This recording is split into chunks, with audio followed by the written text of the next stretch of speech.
नमस्कार दोस्तों, स्वागत है आपको अपने YouTube चैनल ISPC सॉल्यूशन पर। हम लोग ये देख रहे थे बुक बीपीएससी जो एडीओ के लिए निकाला था, बीपीएससी एडीओ के लिए जो घटना चक्र निकाली थी, इसमें हम लोग ऑलरेडी देख लिए हैं बहुत सारा। आज हम लोग साइंस शुरू करेंगे। इससे आपका 72वीं बीपीएससी में आपका 30 प्रश्न साइंस से रहता है, जिसमें कि आपका 10 फिजिक्स, 10 केमिस्ट्री और 10 बायोलॉजी। ये क्रम कभी कभी आगे पीछे हो सकता है क्योंकि बायोलॉजी से 2-4 प्रश्न आगे ज़्यादा रहता है और इससे एक दो कम करके इसमें डाल दिया जाता है। ओवरऑल 30 प्रश्न इसमें बनेंगे और यही अगर एईडीओ की बात की जाए तो इसमें भी 20 प्रश्न साइंस से रहते हैं। हम लोग आज फिजिक्स से शुरू करेंगे, उसके बाद फिर केमिस्ट्री, फिर बायोलॉजी देख लेंगे। चलते हैं प्रश्नों की ओर। जनरल साइंस में हमारा पहला टॉपिक है फिजिक्स। इसमें आपका पहला यूनिट है मात्रक या इकाई। तो पहला कह रहा है कि विकल्पानुसार यानी ऑप्शन के अकॉर्डिंग मूल भौतिक राशि क्या है। तो मूल भौतिक राशि आपका है विद्युत धारा। हम लोग आगे देखेंगे कि टोटल 7 जो होता है मूल भौतिक राशि होती है, विद्युत धारा भी उसमें से एक है। दूसरा कह रहा है कि विद्युत शक्ति की इकाई है। तो विद्युत शक्ति इकाई वाट हो जाता है, वाट। आवृत्ति को मापा जाता है तो इसे हर्ट्ज में मापा जाता है। आवृत्ति में फिर वही सेम है कि हर्ट्ज को मापा जाता है तो आवृत्ति में। ओम मीटर मात्रक है तो प्रतिरोधकता का, और प्रतिरोध पूछे तो ओम, सिर्फ ओम, और प्रतिरोधकता तो ओम मीटर हो जाएगा। प्रकाश वर्ष इकाई है तो ये दूरी का है। एंगस्ट्रम इकाई है तो लंबाई की है। इसका 1 एंगस्ट्रम बराबर होता है 10 पर बराबर -10 मीटर। नेक्स्ट कह रहा है कि 1 माइक्रोन बराबर है तो ये हो जाता है 1/1000 mm। इसी को कभी कभी ऐसे भी लिख देता है 0.001 mm। तो ये भी हो जाएगा आपका राइट आंसर। 1 किलोमीटर दूरी का तत्पर है तो इसका मतलब होता है 1000 मीटर। 1 पिकोग्राम बराबर होता है 10⁻⁻12 ग्राम के। दाब की एसआई इकाई है 3 न्यूटन प्रति वर्ग मीटर, जिसे पास्कल कहा जाता है। फिर दाब का फॉर्मूला क्या होता है, प्रेशर बराबर हो जाता है आपका फोर्स पर यूनिट एरिया। तो फोर्स बल का न्यूटन हो जाएगा और एरिया का हो जाएगा वर्ग मीटर यानी मीटर स्क्वायर। तो यही हो जाता है आपका, जिसे कि कहा जाता है पास्कल। विकृति का मात्रक है तो ये मात्रकहीन होता है क्योंकि विकृति बराबर क्या होता है, जैसे विकृति का मतलब इंग्लिश में से स्ट्रेन बोलते हैं। तो स्ट्रेन बराबर होता है change in length by original length. तो मान लिया जाए कि पहले लंबाई मीटर में थी और फिर बाद में भी तो मीटर में ही आएगा, तो मीटर से मीटर कट जाता है। तो इसीलिए आपका हो जाता है विकृति यानी कि स्ट्रेन का कोई मात्रक ही नहीं होता है, मात्रक लेस होता है, यूनिट लेस। विद्युत धारा किस उपकरण से मापी जाती है, तो ये मापी जाती है एमीटर से। सही सुमेलित नहीं है तो गैल्वेनोमीटर विद्युत प्रतिरोध, हम लोग ऊपर देख चुके हैं कि विद्युत प्रतिरोध को मापा जाता है ओम में, तो ये हो जाएगा गैल्वेनोमीटर, ये गलत हो जाएगा। आर्द्रता किस उपकरण से मापी जाती है, तो आर्द्रता हाइग्रोमीटर से। इलेक्ट्रो इंसेफ्लोग्राम ईईजी निगरानी के लिए उपयोग होती है। तो ईईजी किसके निगरानी के लिए उपयोग होता है, तो मस्तिष्क का। 1 जेप्टो बराबर होता है तो ये होता है 10⁻21 का। ऐसे याद रखिएगा, जैसे 21 जब लिखेंगे तो जेड जैसा लगेगा 21, ऐसे करके थोड़ा सा बना सकते हैं जेप्टो। पृथ्वी के चुंबकीय क्षेत्र में रखे गए दंड बार यानी चुंबक, जिसकी उत्तरी ध्रुव भौगोलिक उत्तर दिशा में स्थित है, के चारों ओर उदासीन बिंदु की संख्या है। तो 2 ही होता है, एक यहाँ पे एक यहाँ पे, बस। अब नेक्स्ट है कि हम लोग देख लेते हैं कि एसआई मूल राशियाँ एवं उनके मात्रक। तो टोटल 7 है, आगे देख लेंगे। पहला, दूसरा, तीसरा, चौथा, 5 में है, 6 में, 7 में। हम लोग बारी बारी से देख लेते हैं। पहला हो जाएगा आपका लंबाई, इसके मात्रक मीटर है, इसका प्रतीक एम होता है। दूसरा है द्रव्यमान, इसे किलोग्राम में मापते हैं, इसका सिंबल केजी है। समय, इसे सेकंड में मापते हैं, एस। विद्युत धारा एम्पियर में मापा जाता है, इसका सिंबल ए है। नेक्स्ट कह रहा है ताप, तो इसका आपका मात्रक केल्विन हो जाएगा, के सिंबल है। पदार्थ की मात्रा मोल। ज्योति तीव्रता कैंडेला। तो ये 7 आपका हो जाता है फंडामेंटल यूनिट, मूल मात्रक। अब यही है कि मूल मात्रक से जो बनाया जाता है, तो विशिष्ट नामों एवं प्रतीकों वाले मात्रक की व्युत्पन्न मात्रक। व्युत्पन्न का मतलब है कि जो मूल भौतिक राशि को तोड़ मरोड़ कर बनाया जाता है। जैसे आपको देखेंगे कि क्या हो जाएगा, व्युत्पन्न मात्रक, इसको याद रखिएगा, प्रतीक एवं इसका चिन्ह दिया हुआ है, मात्रक का विशिष्ट नाम भौतिक राशि। पहला है समतल कोण, इसका मात्रक होता है रेडियन। इसका सिंबल देख लेंगे। घन कोण हो जाता है, इसको कहा जाता है सॉलिड एंगल। ये प्लेन एंगल हो गया, तो इसे मापा जाता है रेडियन में, और सॉलिड एंगल को ऑस्टेरेडियन में। आवृत्ति को हर्ट्ज में मापा जाता है, बल को न्यूटन में, दाब या प्रतिबल को पास्कल में, कार्य ऊर्जा, उष्मा की ऊर्जा मात्रा, ये सब जूल हो जाता है, ऊर्जा का, कार्य का, उष्मा का। शक्ति रेडियंट फ्लक्स का वाट, विद्युत आवेश का कूलाम। वोल्टता या विद्युत विभवांतर को वोल्ट में मापा जाता है, विद्युत धारिता को फैराड में, विद्युत प्रतिरोध को ओम में, विद्युत चालकता को सीमेंस में, चुंबकीय फ्लक्स को वेबर में, चुंबकीय फ्लक्स घनत्व को टेस्ला में, प्रेरकत्व को हेनरी में, ज्योति फ्लक्स को ल्यूमेन में, प्रदीप्ति घनत्व को लक्स में, एक रेडियो न्यूक्लाइड की सक्रियता को बेकुरल में, आवेशित विकिरण की मात्रा को ग्रे में, विकिरण मात्रा के समतुल्य को सीबर्ट में, और उत्प्रेरक सक्रियता को कैटर में। इसका आप सिंबल देख सकते हैं। शुरू से हो जाएगा आपका रेडियन का हो जाएगा रेडियन, अस्टेरेडियन, हर्ट्ज, न्यूटन, पास्कल पीए, जूल का जे, वाट का डब्लू, कूलाम का सी, वोल्ट का वी, फैराड का एफ, ओम को ऐसे लिखा जाता है। उसके बाद होगा siemens, weber, Tesla, Henry, lumen, lux, Becquerel, grey, Siebert. Last में हो गया हमारा कैटल। नेक्स्ट है कि एसआई मूल मात्रकों के पदों में व्यक्त कुछ व्युत्पन्न मात्रक। यही व्युत्पन्न राशि की बात कर रहे थे उस समय, उसमें उल्टा बोला गया है। एरिया क्या हो जाएगा, तो एरिया का हो जाएगा मीटर स्क्वायर। एरिया का क्षेत्रफल मतलब क्या होता है, लंबाई गुने चौड़ाई, लेंथ इनटू ब्रेथ। तो इसको भी मीटर में मापते हैं, इसको भी मीटर में, तो ये हो जाएगा मीटर स्क्वायर। वॉल्यूम का क्या हो जाता है, लंबाई गुने चौड़ाई गुने ऊंचाई, तो तीनों को एम एम एम, तो एम क्यू आयतन हो जाता है। चाल या वेग का हो जाता है मीटर पर सेकेंड, त्वरण का मीटर पर सेकेंड स्क्वायर, तरंग संख्या एम इनवर्स, घनत्व या द्रव्यमान घनत्व को किलोग्राम प्रति मीटर क्यूब, पृष्ठ तनाव का किलोग्राम प्रति मीटर स्क्वायर, विशिष्ट आयतन का मीटर क्यूब केजी इनवर्स, विद्युत धारा घनत्व का एम्पियर प्रति मीटर स्क्वायर, चुंबकीय क्षेत्र तीव्रता का एम्पियर प्रति मीटर, पदार्थ की सांद्रता की मात्रा, इसे पता जाता है मोल एम इनवर्स 3, द्रव्यमान सांद्रता किलोग्राम पर मीटर क्यूब, और ये ज्योति ये आपका हो जाएगा ल्यूमिनेंस का कैंडेला मीटर इनवर्स 2। इसको याद रखिएगा, ये हमेशा पूछता है 10 की घातों के नाम में उनके प्रतीक चिन्ह। तो क्या हो जाता है, इसको ऐसे याद रखिएगा। यहाँ से शुरू कीजिएगा, तो यहाँ से चलिएगा Deka, hecto, kilo, mega. Deka का 1, हेक्टो का 2, किलो का 3, मेगा का 6, गीगा का 10⁻9, टेरा का 12, पेटा का 15, एक्सा का 18, जेट्टा का 21, योट्टा का 24। ऐसे याद रखिएगा, नीचे से ऊपर की ओर बढ़ते जाइएगा। Deca, hecto, kilo, mega, giga, tera, peta, exa, zetta, yotta. उसी तरह इस तरफ भी कीजिएगा। पहला हो जाएगा deci, centi, milli, micro, nano, pico, femto, atto, zepto, yocto. नीचे से ऊपर की ओर जाइएगा। Deci, centi, milli, micro, deci 1, centi 2, milli 3, micro 6, nano 9, pico 12, femto 15, atto 18, zepto 21, yocto 24। Next topic हमारा है यांत्रिकी, मैकेनिक्स।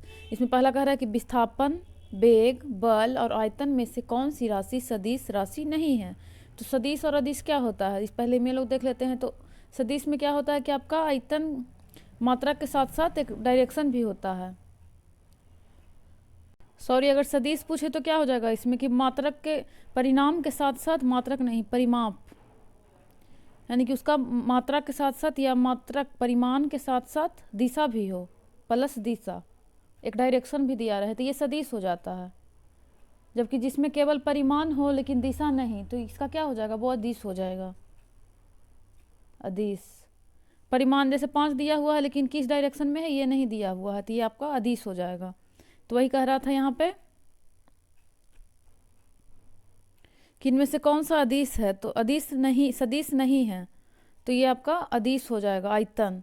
जबकि विस्थापन, वेग, बल ये सब क्या है, सदिश है। इसमें एक ट्रिक लगा सकते हैं, बल से जनरली जो होता है वो आपका वेग, बल, विस्थापन ये सब क्या हो जाता है, सदिश होता है। दूसरा में है कि गति, वेग, त्वरण, विस्थापन में से सदिश राशि नहीं है, तो जो गति होता है वो अदिश होता है। जबकि और सब जितने भी हैं, वेग, त्वरण, विस्थापन ये सब सदिश होते हैं। नेक्स्ट कह रहा है कि दाब अदिश या सदिश में से क्या है, तो दाब जो होता है वो अदिश होता है। पदार्थ के संवेग और वेग के अनुपात में कौन सी भौतिक राशि प्राप्त की जाती है? तो मोमेंटम यानी p बराबर क्या हो जाता है, एम भी, मास इंटू वेलोसिटी। और कह रहा है कि वेग से उसको भागा देना है, तो v से v कट जाएगा तो हमारा मास आ जाएगा यानी द्रव्यमान आ जाएगा। नेक्स्ट पे चलते हैं। नेक्स्ट कह रहा है कि बल गुणनफल है, तो F बराबर क्या हो जाता है, m में, यानी कि हमारा राइट आंसर हो जाएगा द्रव्यमान निर्बंध तो और त्वरण का गुणनफल होता है बल। नेक्स्ट कह रहा है कि ये सेकंड लॉ से निकलता है, न्यूटन का द्वितीय नियम से इसका फॉर्मूला आता है बराबर m में। और पहला नियम से आपका आ जाता है जड़त्व का या बल का परिभाषा और जड़त्व का नियम। इसमें कह रहा है गति को सर्वप्रथम परिभाषित किया था, तो ये गैलीलियो ने परिभाषित किया था। नेक्स्ट कह रहा है कि एक प्रभावी कोरियोलिस बल किस कारण होता है, तो ये पृथ्वी के घूर्णन के कारण होता है कोरियोलिस बल। वॉशिंग मशीन का कार्य सिद्धांत है, तो ये अपकेंद्रन पे कार्य करता है। अपकेंद्रन मतलब होता है कि केंद्र की ओर ना कर केंद्र की बाहर की ओर, और एक होता है अभिकेंद्र, तो जो केंद्र की ओर लगता है अभिकेंद्री बल हो जाता है इसमें। तो क्या हो जाता है, वॉशिंग मशीन जो होता है या फिर मक्खन निकालने वाला मशीन, ये सब जो होता है वो अपकेंद्रन पे कार्य करता है। नेक्स्ट कह रहा है कि बॉल बेयरिंग का उपयोग स्थैतिक घर्षण को किसमें परिवर्तित करने के लिए किया जाता है, तो रोलिंग घर्षण। फुटबॉल के खेल में गोलकीपर फुटबॉल को गोल में पकड़ने के बाद अपने हाथों को पीछे की ओर खींचता है, यह गोलकीपर को सक्षम बनाता है तो संवेग परिवर्तन की दर को कम करने में। केंद्राभिमुख बल जिम्मेदार है, तो वस्तु के वृत्ताकार पथ पर गतिमान करने के लिए। केंद्राभिमुख बल जो होता है ये वस्तु के वृत्ताकार बनाने के लिए, ये केंद्र की ओर अभिमुख रहता है, इसलिए इसका नाम ही है केंद्राभिमुख बल। इसे अभिकेंद्री बल भी कहते हैं। किस ऊर्जा परिवर्तन में घर्षण बल शामिल होता है, तो गतिज ऊर्जा से ऊष्मा ऊर्जा बदलने के लिए। एक बस सीधे रास्ते पर चल रही है और अचानक दाईं ओर तेज मोड़ लेती है, तो बस में बैठे यात्री बाईं ओर झुकता है, ये आपका जड़त्व के नियम के कारण ऐसा होता है। नेक्स्ट कह रहा है कि एक क्षैतिज वृत्त में स्थिर चाल से घूम रहे पिंड के लिए अस्थिर रहेगा, तो इसमें गतिज ऊर्जा स्थिर रहेगा। यदि बल को न्यूटन, इसको ध्यान रखिएगा, इसको थोड़ा सा यदि बल को न्यूटन में और दूरी को मीटर में प्रदर्शित किया जाए तो किए गए कार्य को प्रदर्शित किया जाएगा, तो ये क्या हो जाता है, W बराबर Fs, फोर्स इंटू डिस्प्लेसमेंट। तो कह रहा है यहाँ पे न्यूटन हो जाएगा, ये मीटर, तो न्यूटन मीटर को क्या कहते हैं, जूल। यदि एक पंख, एक रबड़ की गेंद और एक लकड़ी की गेंद निर्वात में एक समान ऊंचाई से स्वतंत्रता पूर्वक एक साथ गिर रही है, तो तीनों एक साथ जमीन पर पहुंचेंगे। निर्वात यानी शून्य में एक साथ पहुंचेगा, लेकिन यही अगर यहाँ पे वायु वगैरह रहेगा तो जो भारी चीज है वो पहले पहुंचेगा। निर्वात है इसलिए एक साथ पहुंचेगा। यदि धरती के घूमने की गति यानी घूर्णन बढ़ा दी जाए तो भूमध्य रेखा पर पिंड का वजन क्या हो जाएगा, तो ये घट जाता है, इंपॉर्टेंट है। लोलक की कालावधि, तो ये आपका लंबाई के ऊपर निर्भर करता है, टाइम पीरियड उसका लोलक का। हमारा थर्ड टॉपिक है, थर्ड यूनिट के स्थूल पदार्थों के गुण, इसे हमारे सब प्रश्न आता है। तो पहला है कि वर्षा की बूंद की गोलाकार आकृति का रीजन है, तो वर्षा का बूंद गोल क्यों होता है, तो यह पृष्ठ तनाव के कारण ऐसा होता है, गोल होता है। नेक्स्ट है कि सबसे ज़्यादा श्यानता किसमें है, जल, वायु, रक्त और शहद में से, तो ये सब में से शहद की श्यानता सबसे ज़्यादा होती है। किस ताप पर पानी का घनत्व मैक्सिमम होता है, तो 4 डिग्री सेंटीग्रेड पर। किस नियम के अनुसार समान ताप और समान दाब पर सभी गैसों के निश्चित आयतन में अणुओं की संख्या समान होती है, तो ये आपका अवोगाद्रो का नियम है। नेक्स्ट है कि बर्फ का एक टुकड़ा पानी से लबालब भरे बीकर में तैर रहा है, जब पूरी बर्फ पिघल जाएगी तो जल स्तर नहीं बदलेगा। ये इसका है, पूछता है कि जल स्तर बदल जाता है, तो नहीं, सेम स्तर रहता है। नेक्स्ट कह रहा है कि वातानुकूलन में ठंडक होती है, तो गैस के दबाने एवं मुक्त करने से। बैरोमीटर की ऊंचाई में अचानक वृद्धि इंगित करता है, तो वायुमंडलीय दाब का बढ़ना साफ मौसम या खराब मौसम के अंत का संकेत। अचानक वृद्धि है यानी कि इसमें तेज बारिश ये सब होता है, इसमें वायुमंडलीय दबाव का बढ़ना ये तो ठीक है, लेकिन इसमें हो जाता है कि अचानक तेज बारिश होगी, इसको देख लीजिएगा। नेक्स्ट कह रहा है कि बहुत ठंड के मौसम में पानी का विस्तार जलीय जीवन को संरक्षित करने में मदद करता है। नेक्स्ट टॉपिक हमारा लाइट है, मोस्ट इंपॉर्टेंट टॉपिक, इससे हर बार पूछता है प्रश्न। पहला कह रहा है कि सौर विकिरण इस परास में दिखता है, तो 400 nm से 700 nm के बीच दिखता है सौर विकिरण का परास, 400 से 700 के बीच। दृश्य स्पेक्ट्रम के तरंगदैर्घ्य की सीमा है, तो इसका आपका है 3900 एंगस्ट्रम से लेकर 7600 एंगस्ट्रम तक। प्रकाश विकिरने की प्रकृति होती है, तो ये तरंग एवं कण दोनों के रूप में होता है। नेक्स्ट कह रहा है कि प्रकाश का शून्यावकाश में वेग अनुमानतः है, तो 3 × 10⁸ मीटर पर सेकेंड, यानी कि निर्वात में। नेक्स्ट है कि प्रकाश की गति कांच, निर्वात, जल, वायु में से इसके बीच से जाते समय न्यूनतम होगी। तो न्यूनतम हो जाएगा आपका कांच में। इसमें क्या हो जाता है कि जो प्रकाश की गति है सबसे ज़्यादा हो जाता है आपका निर्वात में मैक्सिमम, उसके बाद गैस में, उसके बाद आपका हो जाएगा द्रव में और फिर ठोस में। तो अगर जो ठोस है उसमें सबसे कम, फिर द्रव, फिर गैस, फिर निर्वात। तो यहाँ से आपका घटता चला जाता है क्रम। तो यही हो जाएगा। तो अगर पूछेगा मैक्सिमम किस में है तो आपका निर्वात में हो जाएगा, और मिनिमम हो जाएगा आपका ठोस में, यानी कांच इसमें ठोस है, जबकि जल, वायु ये सब ये हो जाएगा सबसे कम ज़्यादा ठोस कांच में, उसके बाद जल में, उसके बाद वायु में, उसके बाद निर्वात में। निर्वात में सबसे ज़्यादा। इसको आप लोग देख लीजिएगा, क्रम भी दे सकता है पूछने के लिए। एक चीज़ और पूछता है इसमें, जैसे आप प्रकाश का देख लिए, एक ध्वनि का पूछेगा तो ध्वनि में इसका जस्ट अपोजिट हो जाता है, उसमें सबसे ज़्यादा ठोस में हो जाता है, फिर द्रव में, फिर गैस में, और निर्वात से तो जाता ही नहीं है, क्योंकि ध्वनि को जाने के लिए एक दूसरे का माध्यम चाहिए होता है। तो इसका क्रम उल्टा होता है, जबकि लाइट में जस्ट अपोजिट होता है। नेक्स्ट कह रहा है कि सूर्य के प्रकाश को धरती की सतह पर पहुंचने में लगने वाला समय तो लगभग 8 मिनट 20 सेकंड लगता है। जब प्रकाश एक माध्यम से दूसरे माध्यम में जाता है तो नहीं बदलती है। तो नहीं बदलती है आवृत्ति। आवृत्ति ये हमेशा पूछता है कि क्या नहीं बदलेगा, तो आवृत्ति। रात के समय में खुले आकाश में तारों के टिमटिमाने के को किससे समझाया जा सकता है? तो प्रकाश का अपवर्तन। आकाश नीला लगता है क्योंकि लघु तरंग दीर्घ तरंगों की अपेक्षा वायुमंडल द्वारा अधिक प्रकीर्ण होती है। समुद्र नीला प्रतीत होता है तो प्रकाश के प्रवर्तन तथा जल के कणों द्वारा प्रकाश के प्रकीर्णन के कारण। नेक्स्ट कह रहा है कि जब दिन में पानी पर साबुन की फिल्म दिखाई देती है तो यह सुंदर रंग दिखाती है, यह घटना का कारण है, तो प्रकाश का व्यतिकरण। नेक्स्ट है कि दर्पण के सामने खड़े एक व्यक्ति को अपना प्रतिबिंब अपने से बड़ा लगता है। इसका तात्पर्य है कि दर्पण का प्रकार अवतल है। अवतल में बड़ा कब बनता है, ये भी पूछता है कभी कभी। तो जब फोकस और ध्रुव के बीच रहता है, पी और एफ के बीच जब वस्तु को रखते हैं तो क्या हो जाता है, इसके जस्ट अपोजिट बन जाता है जाकर यहाँ पे। तो यहाँ पे बड़ा, आभासी और सीधा बनता है। नेक्स्ट है कि दाढ़ी बनाने के इसी का यूज आपका दाढ़ी बनाने के लिए किया जाता है अवतल दर्पण में, यही वाला चित्र जब बड़ा बनाना हो तो। प्रकाश के 7 रंग होते हैं, रंगों का अलग करने का क्या तरीका है? तो प्रिज्म से रंगों को अलग अलग किया जाता है, और इसका क्या हो जाता है, भीब गयोर, बैजानी, हाँ पीनाला इसको इंग्लिश में कहते हैं, बैगनी, जामुनी, नीला, हरा, पीला, बैजानी है, पी, नाला नारंगी और लाल, भीब गयोर। प्रकाश का वर्ण विच्छेदन संभव है तो ये प्रिज्म द्वारा। दोपहर के 12 बजे किस दिशा में इंद्रधनुष दिखाई देगा? तो इस समय नहीं दिखाई देता है। अवर्धक कांच में किस प्रकार का लेंस प्रयोग होता है? तो उत्तल लेंस, याद रखिएगा। दूरदृष्टि दोष निवारण के लिए काम में लाते हैं तो उत्तल। इससे याद कर सकते हैं कि जैसे दूर जब बोलेंगे ना तो इसमें ऊ का उच्चारण आएगा, ऊ, दूर, तो इसमें उत्तल हो जाएगा। और एक बच गया अवतल, तो अवतल का हो जाएगा आपका निकट दृष्टि दोष में, इसी से बना सकते हैं। नेक्स्ट कह रहा है कि पढ़ने में काम आने वाले ग्लासेस किस प्रकार के लेंस से बनते हैं? तो उत्तल लेंस से बनते हैं। ये ऑप्शन के अकॉर्डिंग है। लेंस की क्षमता मापी जाती है तो डायोप्टर में।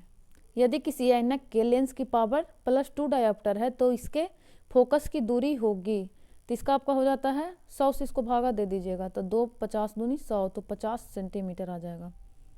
ऐसे 1 से 1 मीटर से भागा देना होता है, लेकिन 1 मीटर में 100 सेंटीमीटर हो जाता है, तो इसीलिए उसको 100 से भागा देने पे आपका सेंटीमीटर में आ जाएगा।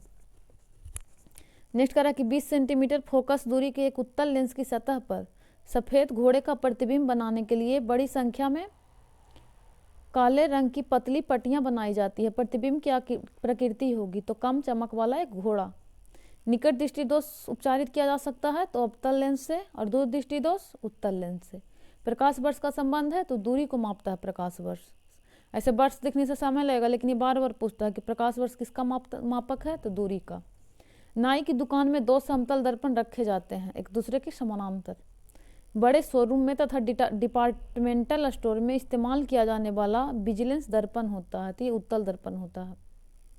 नेक्स्ट कह रहा है कि भिन्न भिन्न माध्यमों में प्रकाश की चाल, तो सबसे ज़्यादा निर्वात में है 3 × 10⁸ मीटर पर सेकेंड। उसके बाद जल में हो जाएगा 2.25 × 10⁸ मीटर पर सेकेंड। उसके बाद कांच में 2 × 10⁸। उसके बाद हीरा में 1.24 × 10⁸। नेक्स्ट कह रहा है कि अवतल दर्पण से बनी प्रतिबिंबों की विभिन्न स्थितियाँ, ये भी पूछता है। जैसे इसमें क्या है कि जब वक्ता केंद्र पर रखेंगे तो कुछ नहीं है, इसमें याद रखना वक्ता केंद्र पर रखेंगे तो वक्ता केंद्र पर ही बनेगा, उल्टा और वास्तविक और समान आकार। इसमें उल्टा और वास्तविक सब जगह बनेगा, बस एक जगह है सीधा और आभासी, और वो ये इसमें भी उल्टा और वास्तविक है। जब ध्रुव और फोकस के मध्य रहता है तो दर्पण के पीछे सीधा और आभासी और बड़ा बनेगा, और ये आपका क्या हो जाएगा दर्पण के पीछे। और बाकी में क्या होता है कि सारा में वास्तविक उल्टा याद रख लीजिएगा। अब इसमें है कि जब अनंत पे रहेगा तो कहाँ पे बनेगा, तो फोकस पर, और जब फोकस पे रहेगा तो अनंत पे। जस्ट इसका अपोजिट हो जाता है एक दूसरे का, अनंत पे रहेगा तो फोकस पर रहेगा तो अनंत पर। वक्ता केंद्र और अनंत के मध्य रहेगा तो फोकस और वक्ता केंद्र के मध्य, और इसमें देखिए इसमें भी वही है, वक्ता केंद्र और फोकस के मध्य रहेगा तो वक्ता केंद्र और अनंत के मध्य। इसको आप एक साथ देख के याद कर सकते हैं। इसमें क्या होता है कि जब अनंत पे रहेगा तो फोकस पर बिंदु में बनेगा, लेकिन जब फोकस पर रहेगा तो अनंत पर बहुत बड़ा बनेगा। ऐसे जब इसका रखते हैं ना तो फोकस से तो बहुत बड़ा बनता है, ऐसे जाता है दूर तक, और जब अंदर उधर से आना होता है तो बिंदु बनता है। इसको क्लास 10 का आप एनसीईआरटी में पढ़ सकते हैं, बढ़िया से दिया, अच्छा से दिया हुआ है। उसके बाद है ये सब कि बड़ा बनेगा, वक्ता केंद्र और अनंत के मध्य तो छोटा, ध्रुव और फोकस के मध्य तो बड़ा, वक्ता केंद्र और फोकस के मध्य तो बड़ा। नेक्स्ट है कि लाल और बैंगनी रंग के संबंधित महत्वपूर्ण तथ्य, ये बहुत इंपॉर्टेंट है, मोस्ट इंपॉर्टेंट।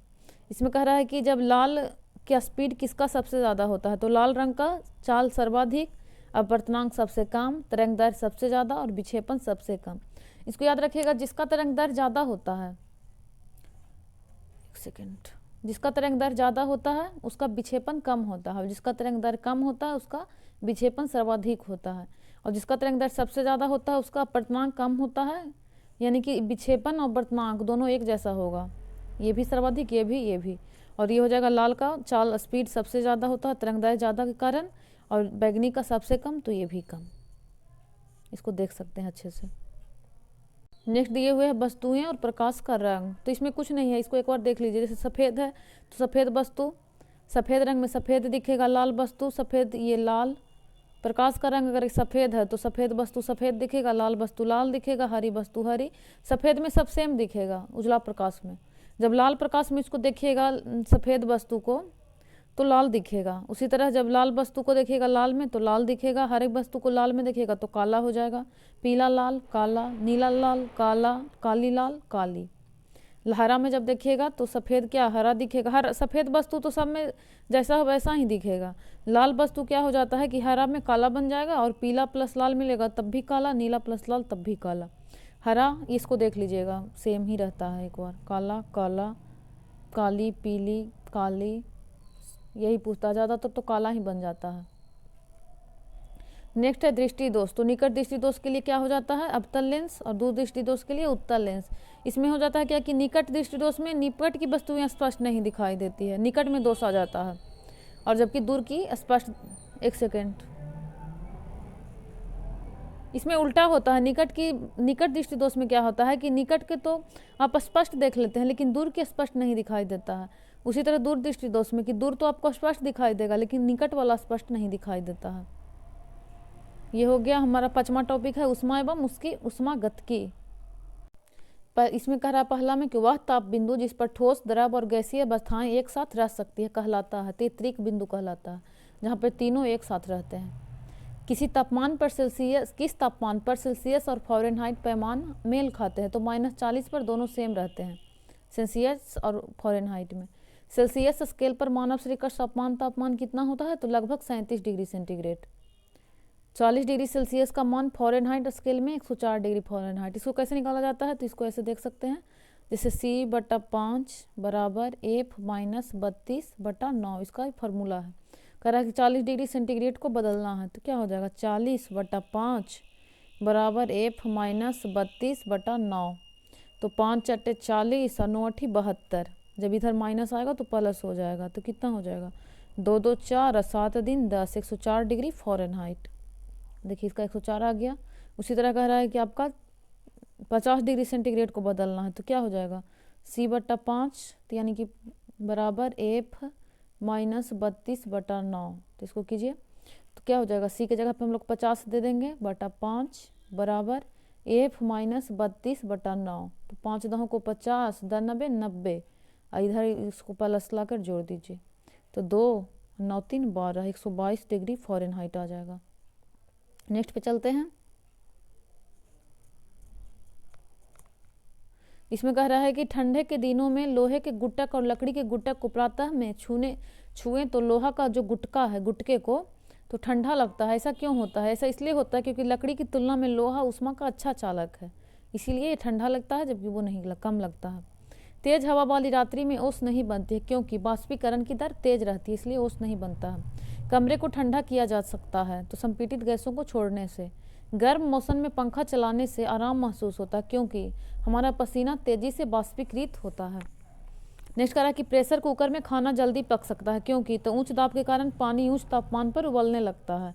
कमरे में रखे रेफ्रिजरेटर को दरवाज़ा खोलकर आप अंततः कमरे को थोड़ा गर्म कर सकते हैं। थोड़ा सा लग रहा होगा कि ऐसा नहीं है, लेकिन यही होता है। जब रेफ्रिजरेटर का दरवाज़ा खोल देते हैं तो उससे जो सीएनजी गैस निकलती है उससे रूम और गर्म होगा, ना कि ठंडा। यदि रेफ्रिजरेटर के दरवाजे कुछ घंटों के लिए खुले छोड़ दें तो उस कमरे का टेम्परेचर बढ़ जाता है, न कि घटता है।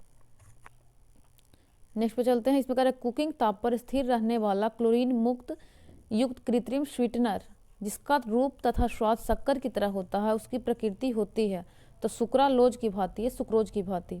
स्टीम इंजन चलता है तो उष्मा से चलता है। इसमें विभिन्न माध्यमों में ध्वनि की चाल दी हुई है 25 डिग्री सेंटीग्रेड पर। तो इसमें है कि सबसे ज़्यादा तो नहीं है, ध्वनि का चाल सबसे ज़्यादा ठोस में होता है।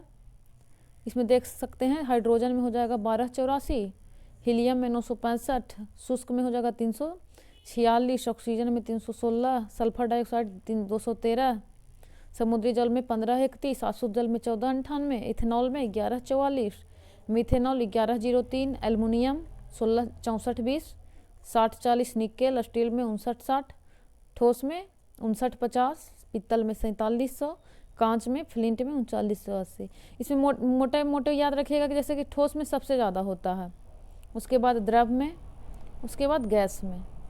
स्पीड कमता जाएगा इधर की ओर। तो इसके आधार पर अगर ऑप्शन में ज़्यादा वाला है तो उसको ठोस से मिलान कर दीजिएगा, उसके बाद द्रव से। नेक्स्ट करें कि ध्वनि के स्रोत और इसकी तीव्रता डेसिबल में।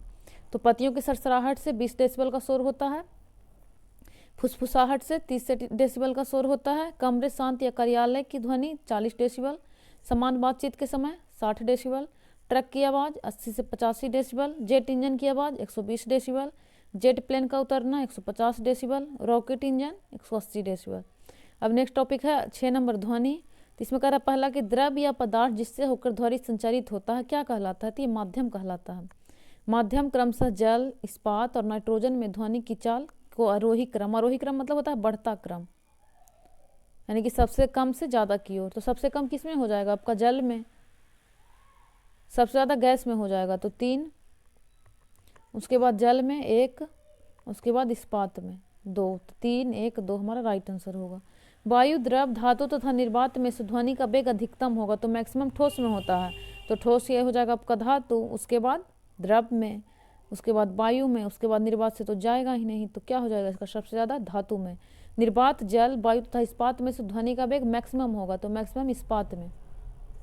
ठोस, द्रव एवं गैस में ध्वनि का सबसे तीव्र प्रगमन होगा तो ठोस में।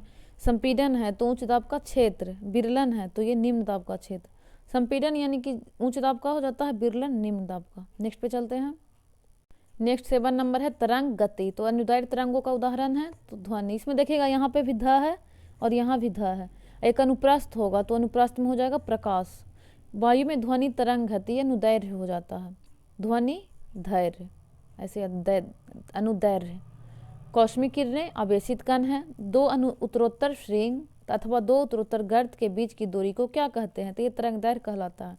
इसको ऐसे देख सकते हैं, जैसे ऐसे रहता है तो ये दोनों के बीच का डिस्टेंस क्या हो जाएगा? वेवलेंथ, तरंगदैर्घ्य। विद्युत चुंबकीय तरंगों का वेग होता है तो 3 × 10⁸ मीटर पर सेकेंड। आंतों के रोगों के निदान में निम्न किरणों का उपयोग किया जाता है तो एक्सरे का यूज किया जाता है। ध्वनि की तीक्ष्णता निर्धारित की जाती है तो तीक्ष्णता तरंगदैर्घ्य के द्वारा निर्धारित होता है, ऑप्शन के अकॉर्डिंग है, तो याद रखिएगा। 100 डेसिबल द्रव का प्रबलता स्तर संगत होगा तो एक मशीन शॉप से आने वाली शोरगुल 100 डेसिबल के बराबर होता है। ऑडियोमीटर मापता है तो ध्वनि की तीव्रता। आधुनिक टेलीफोन उपयोग करता है तो रेडियो तरंग का। घड़ी में समय मापा जाता है क्वार्ज क्रिस्टल द्वारा। बिल्ली के सुनने की आवृत्ति का विस्तार है तो 45 हर्ट्ज से लेकर 64 किलो हर्ट्ज। ध्वनि का वायु में वेग अनुमानता है तो 330 मीटर पर सेकंड से लेकर 346 मीटर पर सेकंड तक। गर्भ में भ्रूण के विकास को जानने के लिए निम्नलिखित में से किरणों या तरंगों का उपयोग किया जाता है, तो इसके लिए पराध्वनिक तरंग यूज होता है। इसको इंग्लिश में कहा जाता है अल्ट्रासोनिक वेव, अल्ट्रासोनिक, तो इसीलिए इसको अल्ट्रासाउंड भी बोलते हैं। तो जब इंग्लिश से रिलेट करते तो हो जाता है कि भ्रूण के विकास के लिए अल्ट्रासाउंड किया जाता है, तो इसमें अल्ट्रासोनिक वेव यूज किया जाता है। जब एक ध्वनि तरंग एक माध्यम से दूसरे माध्यम में जाती है तो वो राशि जो अपरिवर्तित रहती है, तो आवृत्ति, प्रकाश में भी अपरिवर्तित रहेगा और ध्वनि में भी, दोनों में आवृत्ति जो होता है अपरिवर्तित रहता है। नेक्स्ट टॉपिक है हमारा विद्युत धारा। इसको हम लोग नेक्स्ट लेक्चर में करेंगे। आज यहीं तक कंटिन्यू करते हैं, मिलते हैं नेक्स्ट लेक्चर में। धन्यवाद।